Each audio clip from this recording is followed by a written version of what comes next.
welcome to Present Truth. We're on episode 3 of the story of Jonah.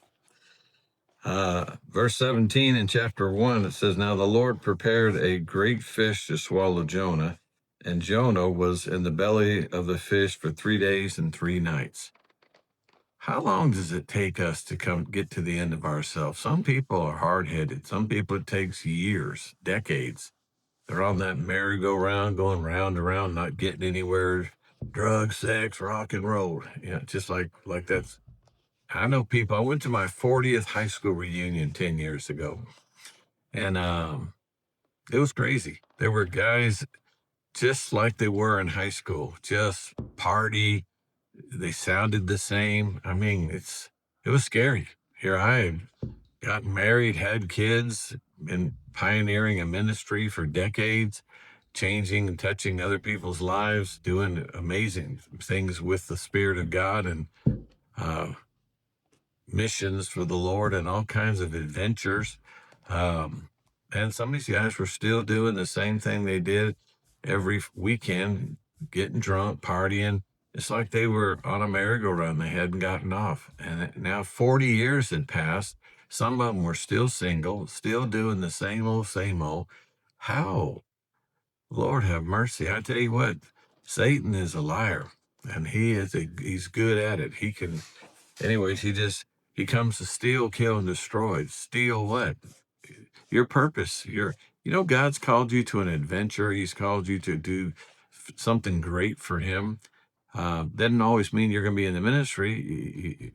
You can be a carpenter. You can be a civil engineer, an electrician, whatever, an inventor. And God could give you some really cool ideas that would change technology and change people's lives. It could be amazing what you could do if you would just tune in and give your talent and your abilities to God so you could be used by him. That's the ultimate.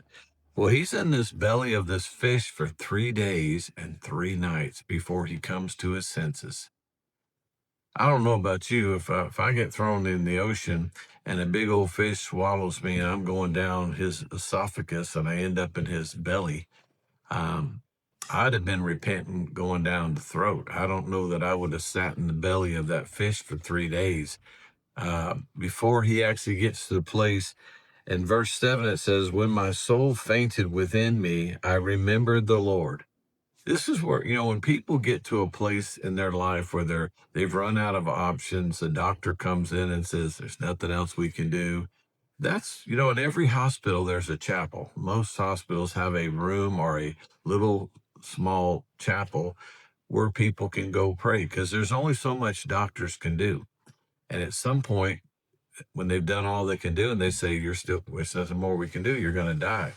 That's when some people go and down there and pray, and a lot of them have encounters with the Lord and they get right with God. Why does it take us having to get on death's bed, or like with Jonah, 3 days and 3 nights in this belly of a fish for him to come to his own senses? It says, "And I remember the Lord, and my prayers went up to you into your holy temple." And then listen, it says something here that's kind of unique. It says, "Those who regard worthless idols forsake their own mercy." That means whatever you're holding on to that's keeping your life from becoming the person God's called you to be, or fulfilling your purpose in life, your destiny. We all have one. And you're hanging on to this worthless idol. You're forsaking your own mercy. The very thing you're hanging on to is dragging you down. It's like somebody that got a hold of a gold bar and they won't let it go, and they fell into the ocean, and that gold bar is taking it, because it's heavy, it's taking them down to the bottom of the ocean and they drowned. It's like, what good is a gold bar if you're dead? That, let's read it again. It says, "Those who regard worthless idols forsake their own mercy." When Jonah finally came to the place where he said, "I'm not going to do it my way anymore. I'm going to do it God's way. I'm going to tell God, I'll go to Nineveh. I'm going to make this right. I'll go and tell him to repent like he asked me to do in the first place." And in verse 9, it says, but I will sacrifice you with the voice of thanksgiving. I think a lot of times people are in the pickles that they're in because they're not grateful, they're not thankful. His first prayer is, I will sacrifice you with the voice of thanksgiving. I will start to tell God, I'm sorry, but also I am thankful for the call on my life, for the mission you gave me, whatever, for the things that I have. You'll never get anything better until you're thankful for what God's already given you. With the voice of thanksgiving, I will pay what I have vowed. Salvation is the Lord. So then the Lord spoke to the fish, and the fish vomited Jonah onto dry ground. The plot thickens. He repented. It's the prodigal son in the pig pen saying, my father has servants that are eating better than this, and here I'm eating slop. I'm going to go to my father and tell him I'm not worthy to be his son. Just let me work on the farm. And if you know what I'm talking about, the story of the prodigal son, as soon as he repented and started heading home, his dad was looking for him. It says when he was afar off, his father ran to him. I'm telling you right now, God is looking for you. He's not forsaken you.